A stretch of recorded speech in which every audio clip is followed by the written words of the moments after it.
The silence that followed the Battle of Europa was different from any quiet that had existed during the long months of war. Both fleets drifted in the cold space between Jupiter and its frozen moon, while their crews began the solemn task of counting the dead and caring for the wounded. What happened next would change the relationship between humans and Zephyrians forever, and prove that some truths can only be learned through shared suffering. Captain Steve Young had taken command of the human fleet after Admiral Kate Sullivan's death. Steve was not a career military officer, but a merchant captain who had volunteered when the war began. He understood that his first duty was to care for the survivors and honor the fallen. The captain had lost many friends in the fighting, and he carried the weight of their sacrifice in every decision he made. The recovery operations began slowly, as both sides sent out small ships to search for survivors among the wreckage. Thousands of escape pods and pieces of destroyed vessels floated in the debris field that stretched for hundreds of kilometers. Human and Zephyrian rescue teams worked separately at first, but gradually began to cooperate as they realized the enormity of the task before them. Dr. Jenny Clark continued to treat wounded aliens alongside human casualties in the makeshift medical stations that had been set up on several undamaged ships. She watched Zephyrian doctors working with the same dedication to preserve life that she had always believed was a uniquely human trait. The young medic began to understand that the desire to heal and help others might be universal among intelligent species. Intelligence Officer Veltar was working around the clock to document everything she witnessed during the recovery operations. Her reports to the Zephyrian High Command were unlike anything that had ever been sent from a battlefield. Instead of describing enemy tactics and weapons, she wrote about human compassion and their respect for alien life. Veltar knew that her words would be difficult for her superiors to believe.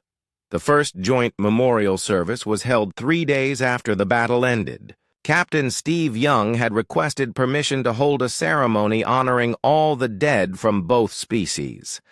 The Zephyrian fleet commander agreed after consulting with his surviving officers. Neither side knew what to expect from such an unprecedented event. The ceremony took place in the cargo bay of a human transport ship that had been converted into a temporary chapel. Representatives from both fleets gathered in the same space for the first time since the war began. Humans and Zephyrians stood side by side as Captain Young spoke about the courage and sacrifice of all who had died in the fighting. Steve Young's words were translated into the musical language of the Zephyrians by Dr. Jenny Clark, who had been studying alien linguistics during her medical work. The captain spoke of how soldiers on both sides had fought for their beliefs and their people. He acknowledged that Zephyrian warriors had shown the same bravery and dedication as human fighters. Steve said that death made equals of all who served, regardless of which flag they followed. The ceremony included readings from both human and Zephyrian traditions about honor and sacrifice. Lieutenant Dan Cooper spoke about the Zephyrian pilots he had tried to rescue during the battle. He described their courage in the face of certain death and their concern for their crews even as their ships were destroyed. Dan's words brought tears to the eyes of several Zephyrian officers who had never expected to hear their enemies speak of them with respect. Commander Thexmol stood to address the gathering, and his words surprised everyone, including his own people. The Zephyrian officer spoke about the human pilots who had saved his life and the lives of his crew. He admitted that he had been wrong about human nature, and that the evidence of human compassion could no longer be denied. Thexmol's speech was the first time any Zephyrian had publicly acknowledged the nobility of their human opponents. The memorial service lasted for over 6 hours as both species shared stories of fallen comrades and honored the memory of their enemies. Human engineers helped repair damaged Zephyrian ships, while alien technicians shared their advanced medical equipment with human doctors. The cooperation that emerged from shared grief began to heal wounds that weapons had torn open. The most powerful moment came when both fleets joined together to honor the dead with a display of lights that could be seen from Europa's surface. Every ship powered up its external illumination, and the combined glow created a memorial that stretched across the entire battlefield. Humans and Zephyrians worked together to coordinate the display that honored both their fallen heroes and their former enemies. Veltar found herself crying as she watched human crew members carefully preparing Zephyrian bodies for return to their families. The aliens were wrapped in their traditional burial shrouds and placed in specially configured cargo containers for the long journey home. Human workers who had never seen a living Zephyrian before the war treated the alien dead with the same reverence they showed for their own fallen comrades.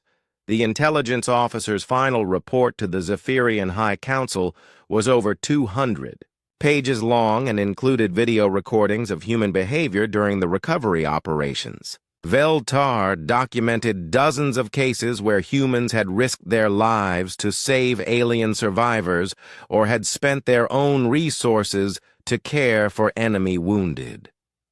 Her evidence was overwhelming and undeniable. The Zephyrian leadership was forced to confront the possibility that their entire understanding of humanity had been based on false assumptions.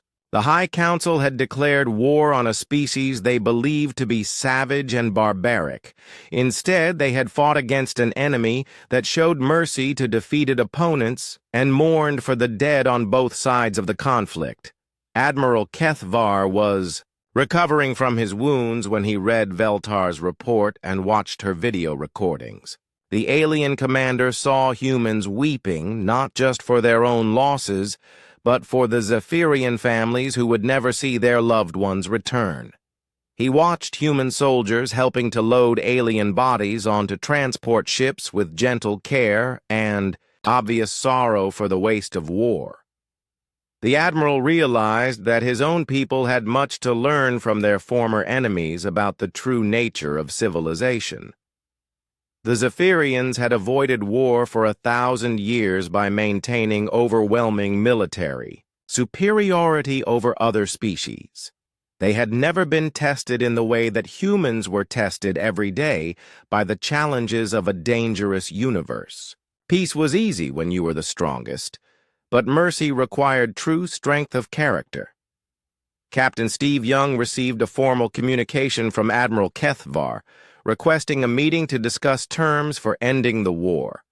The message was unlike any military communication that had been sent during the conflict.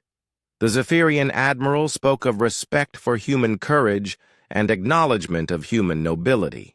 He offered to negotiate a permanent peace treaty based on mutual recognition of each species' right to exist and govern themselves.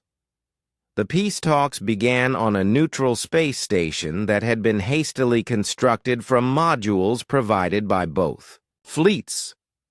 Captain Young led the human delegation, while Admiral Kethvar represented the Zephyrian Empire. But the most important participant was Commander Eva Stone, who had been chosen as humanity's first ambassador to the Alien Confederation. Eva had been a career diplomat before the war, and she understood that lasting peace required more than just an end to fighting. The new ambassador worked to establish cultural exchange programs and trade agreements that would benefit both species. She proposed joint scientific missions and shared exploration of distant star systems. Eva's vision was of a future where humans and Zephyrians could work together as equals. The treaty that emerged from the negotiations was unlike any document in galactic history. It acknowledged that both species had been wrong about each other and committed them to learning from their mistakes. The agreement established the Memorial of Shared Sorrow as a permanent reminder of the cost of misunderstanding and prejudice between intelligent species. The memorial station was built at the site of the Battle of Europa, using materials salvaged from ships destroyed in the fighting. It contained exhibits about both human and Zephyrian culture, and served as a meeting place where representatives of both species could work together on common challenges. The station's central hall displayed the names of all who had died in the war, regardless of which side they had fought for. Admiral Kethvar attended the dedication ceremony for the memorial and spoke about the lessons that both species had learned. Through conflict and loss, he admitted that the Zephyrians had been guilty of arrogance and prejudice in their judgment of humanity. The alien admiral said that true civilization was measured not by the absence of conflict, but by how former enemies treated each other when the fighting ended. The war between humans and Zephyrians became a turning point in galactic history as other species learned about the possibility of reconciliation between former enemies. The Memorial of Shared Sorrow attracted visitors from across the galaxy who came to study how two civilizations had moved from hatred to understanding through mutual respect for their fallen opponents. Dr. Jenny Clark established the first joint medical program between human and Zephyrian doctors. Her work during the war had shown that the final phase of the war began when both fleets gathered near Europa for what everyone knew would be the decisive battle. Admiral Kate Sullivan commanded the remaining human forces from her flagship, while Admiral Kethvar led the Zephyrian fleet from his massive command ship. Both leaders understood that their civilizations could not sustain this level of destruction much longer. The outcome of this battle would determine the fate of Earth and humanity's place in the galaxy. Kate had lost most of her experienced captains in the fighting around Mars and the outer planets. The ships under her command were damaged and understaffed, with many crews working around the clock just to keep their vessels operational. But human morale remained high despite the terrible losses. The survivors were determined to prove that their species deserved to survive and take its place among the stars. Admiral Kethvar was also feeling the pressure of a war that had lasted far longer than anyone expected. His superiors in the Zephyrian Empire were demanding quick victory or complete withdrawal from the human conflict. The alien commander had built his reputation on swift and decisive campaigns against primitive species. The stubborn resistance of humanity was damaging his standing with the imperial government. The battle began at dawn on Europa as both fleets moved into engagement range. The Zephyrians formed their traditional battle lines with heavy cruisers in the center and faster ships protecting the flanks. Their formation was beautiful and precise, like a work of art created by military engineers. Every ship knew its place and role in the coming fight. The human fleet scattered across the battlefield in what appeared to be complete chaos. Ships moved independently without any obvious coordination or plan.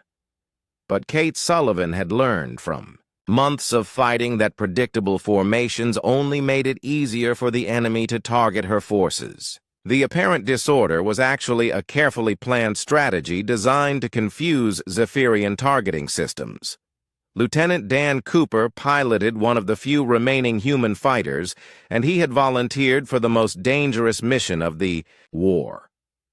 His job was to penetrate the Zephyrian formation and attack their command ship directly.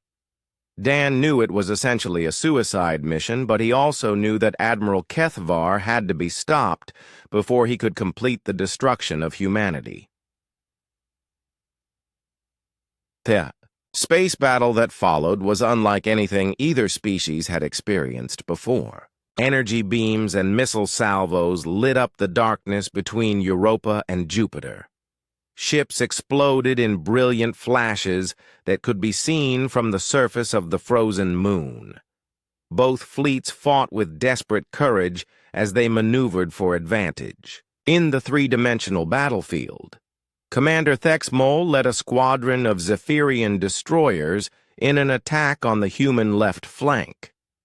He was a veteran officer who had served with distinction in previous campaigns against other species.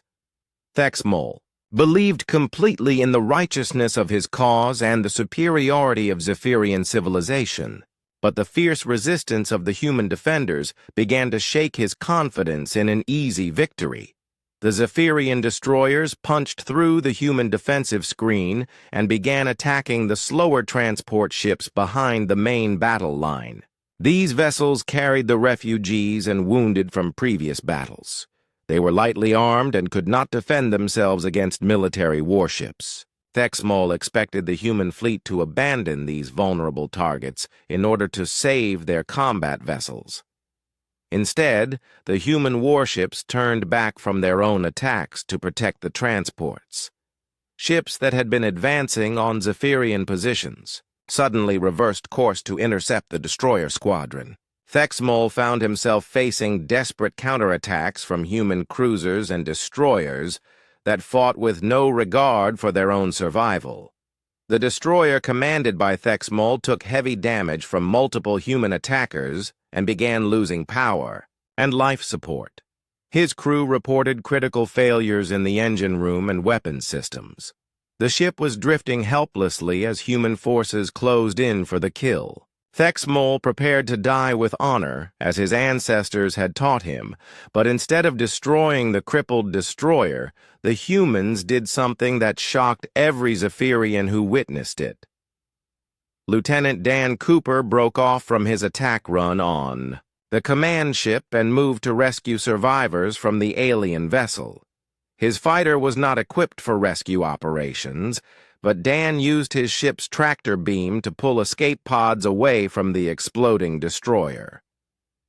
The rescue operation put Dan in extreme danger as debris from the destroyed ship threatened to crush his small fighter. Other human pilots joined the effort despite orders to continue their attack on the main Zephyrian fleet.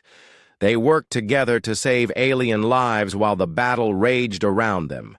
Several human ships were destroyed by Zephyrian fire while they attempted to rescue enemy survivors.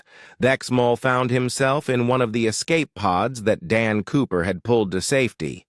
The Zephyrian commander could not understand why his enemy had risked death to save him.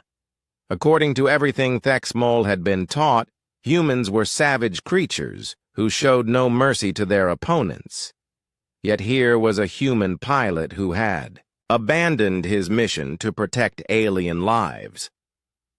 The main battle continued as both flagships moved closer to each other for the final confrontation. Admiral Kate Sullivan and Admiral Kethvar exchanged fire with the most powerful weapons in their respective fleets.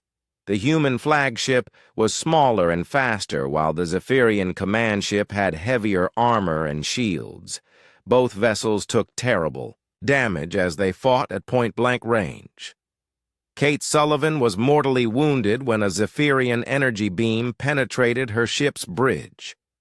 The human admiral continued to command her fleet, even as medical officers worked to save her life. She ordered her ships to press the attack while there was still a chance for victory. Kate knew that her death would mean nothing if humanity lost this final battle. Admiral Kethvar suffered similar wounds when human missiles breached his command ship's defenses. The alien leader found himself trapped in the wreckage of his bridge, with several of his senior officers. His ship was losing power and beginning to drift toward Europa's gravity well. The proud Zephyrian fleet was in chaos as their commander fought for his life. Both fleets began to disengage as their leaders lay dying, and their ships ran low on ammunition and fuel.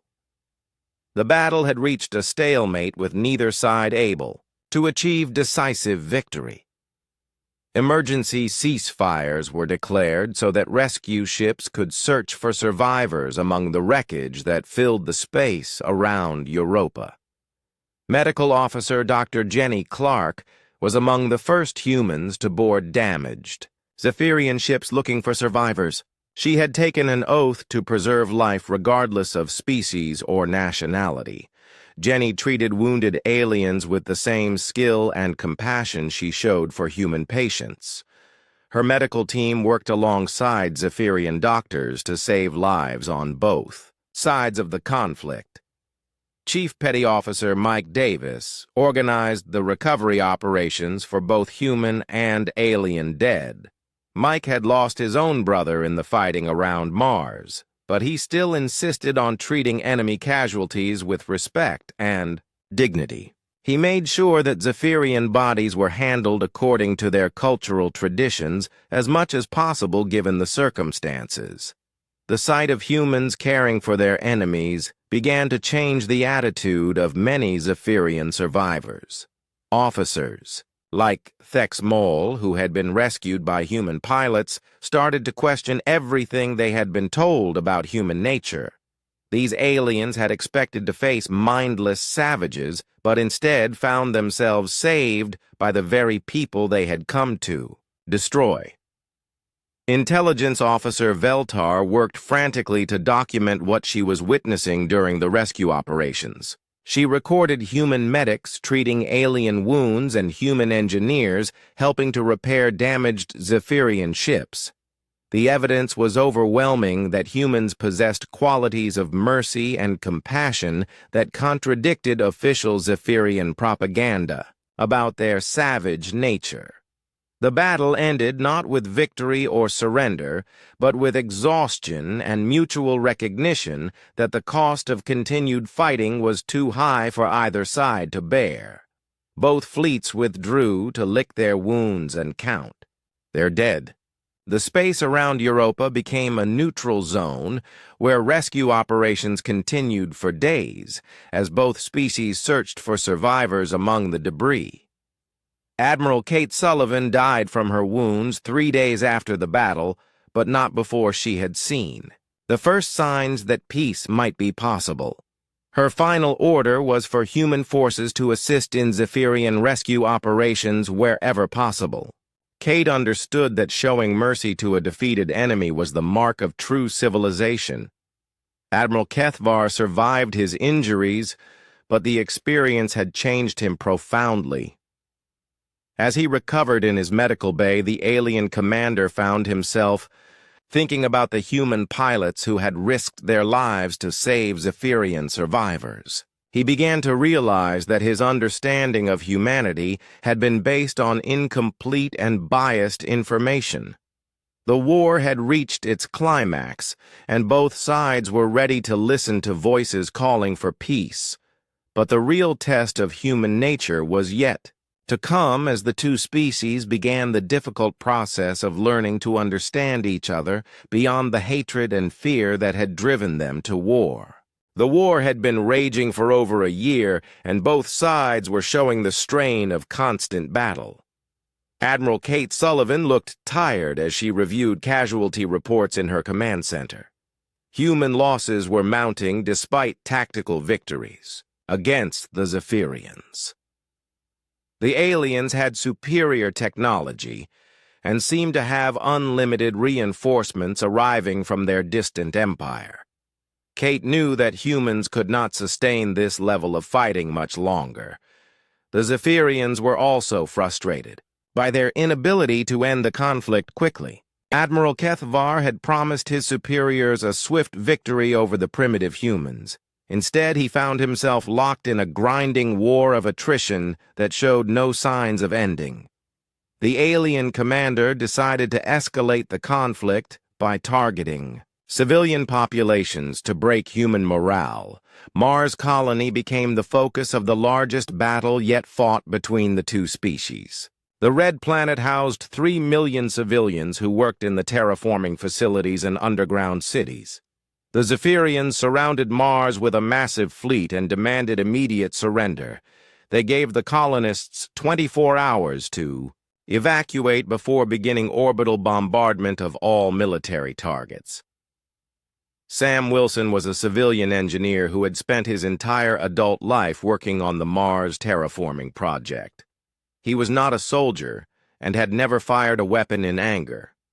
But when the evacuation order came, Sam volunteered to stay behind and help coordinate the massive operation. 3 million people could not be moved in one day, even with every available transport ship working at maximum capacity. Captain Amy Foster commanded the Marine garrison on Mars, and she knew her small force could not stop a Zephyrian invasion. But she also knew that every hour her soldiers could delay, the enemy would save more civilian lives. Amy had grown up on Mars and considered the Red Planet her home. She would not abandon the people who had trusted her to protect them. The evacuation began with organized chaos as transport ships landed at every spaceport and landing pad across Mars. Sam Wilson worked 18 hours without rest to coordinate the loading schedules and passenger manifests. He made sure that families stayed together and that medical supplies reached the ships carrying wounded and sick colonists. Sam refused to take a seat on any transport while civilians still needed his help. Amy Foster deployed her Marines in defensive positions around the main spaceports and cities. She knew they could not win a direct fight against the Zephyrian ground forces, but they could buy time for more evacuation flights. The captain set up kill zones and fallback positions designed to make the aliens pay dearly for every meter of ground they captured. The Zephyrian assault began with orbital bombardment that lit up the Martian sky with explosions. Military bases and weapons factories disappeared in blasts of alien energy. But the bombardment was precise and avoided civilian areas as Admiral Kethvar still hoped to capture the planet intact. He wanted to demonstrate Zephyrian mercy to the human population. Zephyrian dropships landed near the major cities and began deploying ground forces. The alien soldiers were tall and graceful with advanced armor and energy weapons. They moved with military precision and coordination that came from centuries of training. The humans they faced were mostly civilian volunteers with basic weapons and minimal combat experience, but the defenders of Mars had advantages that the Zephyrians did not expect. They knew every tunnel and building in their cities. They had grown up playing in the underground warrens that connected the different settlements. The Marines and civilian volunteers used this knowledge to set ambushes and escape routes that confused the alien invaders. Sam Wilson stayed at the main spaceport until the last transport ship lifted off with the final group of evacuees. By then, Zephyrian forces were only kilometers away and closing fast. Amy Foster offered Sam a place on her command vehicle, but he chose to stay and destroy the spaceport computers that contained sensitive information about human defenses. The final battle for Mars lasted 3 days as the remaining defenders made their last stand in the underground tunnels beneath New Geneva City. Amy Foster and her Marines fought from room to room and corridor to corridor. They used mining explosives to collapse tunnels behind them and created choke points where superior alien numbers meant nothing. Sam Wilson died when he detonated the charges that brought down the main computer center. His sacrifice ensured that the Zephyrians could not access the evacuation records or communication codes. Amy Foster was killed defending the last group of wounded Marines who could not retreat further. She held a narrow corridor for 6 hours against repeated alien attacks before running out of ammunition. The Zephyrians captured Mars, but they found only empty cities and destroyed facilities. The human evacuation had succeeded in saving almost all 3 million colonists. But the cost had been terrible as hundreds of Marines and civilian volunteers had died to buy time for others to escape. The aliens controlled the planet, but they had gained little of value. During the fighting, the Zephyrians captured several human prisoners, including young medic Peter Clark and veteran Sergeant Maria Santos. The aliens wanted to interrogate these prisoners to learn about human military capabilities and defensive plans. What they discovered instead challenged everything they thought they knew about their enemies. Peter Clark had volunteered as a medic because he wanted to save lives rather than take them. The young man spoke eloquently about his hopes for peace between the species. He explained human concepts of mercy and compassion that seemed alien to his captors. Peter talked about the medical oath to do no harm and how human doctors treated all patients regardless of which side they fought for. Maria Santos had been fighting for over 20 years and had seen combat on 3 different worlds. But when the Zephyrians questioned her about human military doctrine, she spoke mostly about protecting innocent people. The veteran sergeant explained how human soldiers were trained to minimize civilian casualties, even at the cost of tactical advantage. She described rules of engagement that limited when and how weapons could be used. Zephyrian intelligence officer Veltar was assigned to conduct the interrogations, and she found herself deeply troubled by what she learned. The human prisoners did not match the profile of savage warriors that her government had described. They spoke of art and music and philosophy with surprising depth and sophistication. They expressed genuine regret for the lives lost on both sides of the conflict. Veltar began keeping detailed records of her conversations with the human prisoners. She documented their responses to questions about everything from military tactics to personal beliefs. The intelligence officer found herself drawn into long discussions about the nature of war and peace. The humans challenged her assumptions about the universe and her own people's role in it. Meanwhile, the war continued to escalate as both sides committed their remaining reserves to the fight.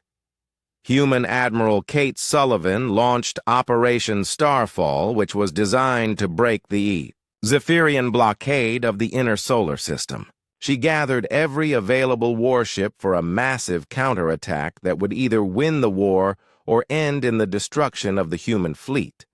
General Ryan Bell commanded the ground forces component of Operation Starfall. His job was to recapture the orbital stations around Earth that the Zephyrians had seized in recent months. Ryan was a veteran of the Mars evacuation, and he understood the importance of protecting civilian populations. But he also knew that some battles could only be won through overwhelming force. The operation began with simultaneous attacks on 12 different Zephyrian positions throughout the inner solar system. Human ships emerged from hidden bases in asteroid fields and gas giant moons. They struck fast and hard, using every trick and tactic that Colonel Alex Turner had developed over months of fighting.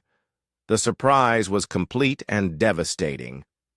But the Zephyrians recovered quickly from the initial shock and began coordinating their response. Their superior firepower and defensive positions allowed them to hold key locations despite the human assault. The space around Mars and Earth became a battlefield where thousands of ships fought in dozens of separate engagements. Both sides poured reinforcements into the fight as the operation reached its climax. The Battle of Europa Station marked the turning point of Operation Starfall. General Ryan Bell led the assault on the heavily fortified alien base that controlled access to the outer planets. His forces faced overwhelming odds, but they pressed the attack with desperate courage. The station fell after a day of bloody fighting, but the cost was enormous. Ryan Bell was killed in the final assault when he led a charge against the station's command center. His death broke the back of Zephyrian resistance in the outer system, but it also marked the end of major human offensive operations. Both fleets had suffered crippling losses, and neither side had the strength to continue large-scale attacks. The war entered a new phase of small raids and defensive actions. The space around the major planets had become a graveyard, filled with the wreckage of ships from both species. Rescue operations continued for days as both sides searched for survivors among the debris. It was during these operations that some Zephyrians first witnessed human respect for enemy dead. They watched human recovery teams treat alien bodies with the same care they showed for their own fallen comrades. 6 months had passed since the first meeting with the Zephyrians, and Earth had changed completely. Every shipyard was working day and night to build new warships. Every factory was making weapons and supplies for the coming war. Admiral Kate Sullivan stood in the command center on Luna Base and watched the reports come in from across the solar system. The Zephyrian fleet had returned just as Admiral Kethavar had promised. Kate had been promoted to lead Earth's defense after the previous. Admiral died in a training accident. She was younger than most admirals, but she had proven herself in several smaller conflicts. Her strategic mind was sharp, and she understood that humans could not win a direct fight against superior alien technology. The Zephyrians had ships that could travel faster than light and weapons that could destroy a city with one shot. Colonel Alex Turner worked as Kate's chief strategist, and he spent his days studying every piece of information about the Zephyrian military. Alex had been a professor of military history before the war began. He knew that smaller forces had defeated larger armies many times in human history. The key was to avoid fighting the enemy's strength and instead attack their weaknesses. The Zephyrians fought with honor and rigid tactics, while humans could be flexible and unpredictable. The war began when Zephyrian ships attacked the mining stations around Jupiter. They claimed they were liberating the workers from human oppression, but the miners fought back with mining equipment and cargo ships. The aliens expected quick surrender, but instead faced determined resistance. The miners used explosives meant for asteroids to damage alien ships. They turned their drilling lasers into weapons and their cargo haulers into improvised warships. Dr. Elena Rodriguez worked in a secret laboratory studying captured Zephyrian technology. Every piece of alien equipment that humans recovered went to her team for analysis. Elena was a brilliant xenobiologist who had spent years studying the possibility of alien life. Now she had the real thing to examine, and she was amazed by what she found. Zephyrian technology was incredibly advanced, but it was also predictable and standardized. The aliens built everything according to precise specifications, with no room for improvisation. Their weapons had specific power settings, and their ships followed predetermined flight patterns. Elena realized that this rigid thinking was something humans could exploit. She began developing countermeasures that would confuse Zephyrian sensors and disrupt their communications. Her work would save many human lives in the battles to come. Commander Nick Parker led the first successful raid against a Zephyrian supply convoy near Saturn.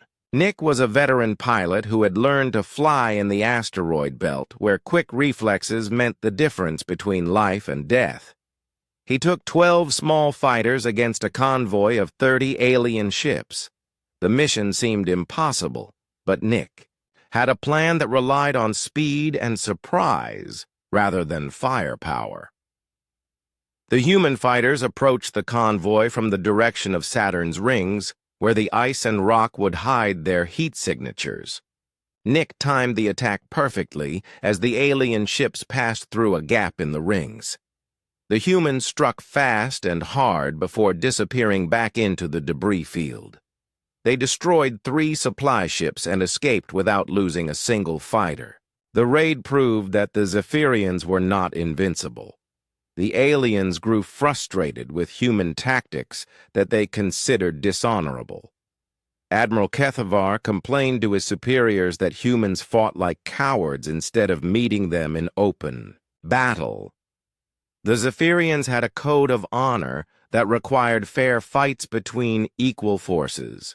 They could not understand why humans used deception and hit-and-run attacks instead of lining up their ships for proper combat, but humans understood that honor was a luxury they could not afford when fighting for survival. Kate Sullivan explained to her officers that they were not fighting a game with rules. They were fighting to save their species from extinction. Every advantage they could gain was worth using even if the aliens thought it was unfair. The Zephyrians wanted a clean war, but humans would give them a messy one. The turning point came during the Battle of Titan, where the two fleets met in direct combat for the first time. The Zephyrians arranged their ships in perfect formations, while the humans scattered across the battlefield like a swarm of angry bees. Lieutenant Maya Chen commanded a small escort ship that was protecting a transport full of civilian refugees from Titan Colony. Maya's ship was old and slow compared to the Zephyrian cruisers that were closing in on the transport. She knew her. Weapons could not penetrate alien shields, and her engines could not outrun their pursuit. But Maya also knew that 800 civilians were counting on her to get them to safety. She made a decision that would be remembered long after the war ended. The young lieutenant turned her ship around and flew directly at the lead Zephyrian cruiser. She overloaded her reactor and turned her entire ship into a guided missile. Maya's final transmission was heard by both human and alien forces as she spoke calmly about protecting innocent lives. She asked the aliens to spare the refugees who had done nothing wrong. Then she rammed her ship into the cruiser at full speed. The explosion destroyed both ships instantly, but it also created enough confusion for the transport to escape. The Zephyrian formation broke apart as they tried to avoid debris from the collision. Human reinforcements arrived and drove off the remaining alien ships. The refugees were saved, but Maya Chen was gone forever. Some Zephyrian officers who witnessed the sacrifice began to question what they had been told about human nature. A young alien named Veltar worked in intelligence, and she wrote detailed reports about human behavior during battles. She noted that Maya Chen had died to save people she did not even know. The human pilot had not acted from bloodlust or savage aggression, but from a desire to protect the innocent. Veltar also observed how other humans reacted to Maya's death. The crew of the transport held a memorial service for the pilot who had saved them. Human soldiers spoke of her courage and sacrifice. Even Admiral Kate Sullivan took time to record a personal message for Maya's family. The aliens had expected humans to celebrate the destruction of an enemy ship, but instead they mourned a fallen hero. The war continued with increasing intensity as both sides committed more ships and resources to the fight. The Zephyrians controlled most of the outer solar system, while humans held the inner planets. Supply lines stretched across millions of miles, and small battles erupted wherever the two forces met. Neither side could gain a decisive advantage, despite months of fighting. Colonel Alex Turner developed new tactics based on lessons learned from each engagement. He created mobile strike forces that could hit the enemy and disappear before reinforcements arrived. He established hidden supply bases in asteroid fields and ice moons where human ships could refuel and rearm. Alex turned the entire solar system into a fortress where every rock and gas cloud could hide human forces. The Zephyrians responded by bringing in heavier ships and more advanced weapons. They established fortified positions around major planets and moons. Their ships formed defensive networks that were difficult for human raiders to penetrate. Admiral Kethavar began using scorched earth tactics to deny resources to human forces. The war was becoming more brutal as both sides grew desperate for victory. But something unexpected was happening among the Zephyrian forces. Officers like Veltar were collecting evidence that contradicted everything they had been taught about humans. They saw human medics treating wounded aliens with the same care they gave to their own people. They observed human pilots risking their lives to rescue survivors from destroyed ships, regardless of which side they had been fighting for. The aliens had come to Earth expecting to face mindless savages who lived only for violence and destruction. Instead, they found an enemy that fought with skill and determination, but also showed mercy and compassion. The Zephyrians were beginning to realize that their understanding of humanity was incomplete. The war they thought would be simple was becoming more complicated with every battle. Captain Jake Morrison stood on the bridge of the UES Liberty and watched the strange ships appear on his screen. The alien vessels looked like nothing humans had ever built.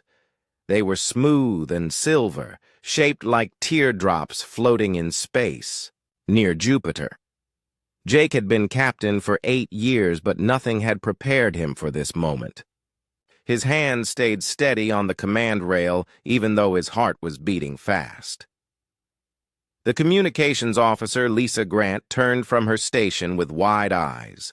She had been trying to make contact for 20 minutes since the ships first appeared. Her training had covered many situations, but talking to aliens was not one of them. Lisa took a deep breath and spoke clearly into her headset. The response came back in perfect English, which surprised everyone on the bridge. Admiral Kethvar of the Zephyrian Empire introduced himself with a voice that sounded like music mixed with metal. He explained that his people had been watching Earth for many years. The Zephyrians had studied human history and behavior from a distance. They had seen wars and violence and death. They had watched humans fight each other for thousands of years. They had seen gladiators in ancient Rome and boxing matches in modern times. They had observed movies and games filled with violence and conflict. Jake tried to stay calm as the alien admiral spoke. The Zephyrians believed humans were too dangerous to join the galactic community. They thought humans were savage beasts who only knew how to fight and kill. Admiral Kethvar spoke of bringing civilization to Earth. He talked about teaching humans to be peaceful like his own people. The Zephyrians had not fought wars for over 1,000 years. They had perfect harmony in their empire. Lisa Grant worked hard to translate human culture and explain why things were not so simple. She told Admiral Kethvar about human art and music and literature. She spoke of hospitals and schools and charities. She tried to explain that humans could be both fierce in battle and gentle in peace. The alien admiral listened, but his responses showed he did not believe her words. He had seen too much evidence of human violence to change his mind. The meeting continued for hours as both sides tried to understand each other. Jake found himself getting frustrated as the Zephyrians refused to see beyond their narrow view of humanity. They spoke of monitoring stations around Earth to watch and control human behavior. They wanted to place limits on human space travel and technology. They offered to teach humans their ways, but only if humans gave up their weapons and aggressive nature. Lieutenant Commander Ben Hayes was monitoring the conversation from his patrol ship near the edge of the system. He commanded a small squadron of fighters that had been on routine patrol when the alien ships appeared. Ben was a veteran, pilot who had seen combat in the recent conflicts around Mars. He understood that sometimes fighting was necessary to protect innocent people. The idea of giving up all weapons seemed impossible to him. The talks began to break down when Jake refused the Zephyrian demands. He explained that humans would not surrender their independence or their right to defend themselves. The captain spoke of human history and how they had learned from their mistakes. He talked about the United Nations and international law and human rights. But Admiral Kethvar remained unmoved by these arguments. The Zephyrian ships began moving closer to Earth, despite human protests. They claimed they needed to establish monitoring stations to keep watch over the dangerous human population. Jake ordered them to stop, but they ignored his commands. The alien admiral said that humans had proven they could not be trusted to govern themselves. The Zephyrians would take control for the good of the galaxy. Ben Hayes received emergency orders to intercept 3 Zephyrian ships heading toward Earth's outer defenses. His small squadron was no match for the advanced alien technology, but they had a duty to protect their home. Ben led his pilots in a desperate attempt to stop the alien ships from reaching Earth. The engagement was brief but deadly. The Zephyrian weapons were unlike anything humans had ever faced. They fired beams of pure energy that could slice through ship hulls like paper. But the human pilots were skilled and determined. They used their smaller size and faster engines to avoid the alien fire. Ben managed to damage one of the Zephyrian ships before his own fighter was hit. The explosion that destroyed Ben's fighter could be seen from the UES Liberty. Jake watched his friend die and felt anger rising in his chest. The Zephyrians had fired first despite claiming to be peaceful. They had killed a good man who was only trying to protect his home. The alien ships continued toward Earth as if nothing had happened. Admiral Kethvar expressed regret for the loss of life, but said it proved his point about human aggression. He claimed that Ben Hayes had attacked first and forced the Zephyrians to defend themselves. The alien admiral said this was exactly the kind of savage behavior that made humans too dangerous for galactic society. He used the death of the human pilot as evidence that his people were right to fear humanity. Lisa Grant tried one more time to explain human nature to the aliens. She spoke of how humans mourned their dead and honored their fallen soldiers. She told them about memorial services and military funerals, and the respect humans showed for those who died in service. But Admiral Kethvar dismissed her words as empty ritual. He said humans only pretended to care about death to hide their true violent nature. The first meeting between humans and aliens ended in failure. The Zephyrian ships withdrew to a safe distance, but they did not leave the solar system. Admiral Kethvar sent a message to Earth saying his people would return with a larger fleet. He gave humanity 1 month to consider surrender or face the consequences. The aliens would bring peace to Earth whether humans wanted it or not. Jake Morrison stood alone on his bridge after the alien ships disappeared. He thought about Ben Hayes and the other pilots who had died trying to protect Earth. He wondered if the aliens were right about human nature. Maybe humans were too violent to join a peaceful galaxy. But then he remembered all the good things humans had accomplished. He thought about doctors saving lives and teachers helping children learn and scientists working to make the world better. The captain knew that war was coming, whether humans wanted it or not. The Zephyrians had made up their minds about humanity based on incomplete information. They saw only the violence and missed the compassion. They watched the wars but ignored the peace that followed. They counted the dead but never saw the tears shed for fallen enemies. Jake realized that humans would have to prove their worth through actions rather than words. The real test of human nature was about to begin.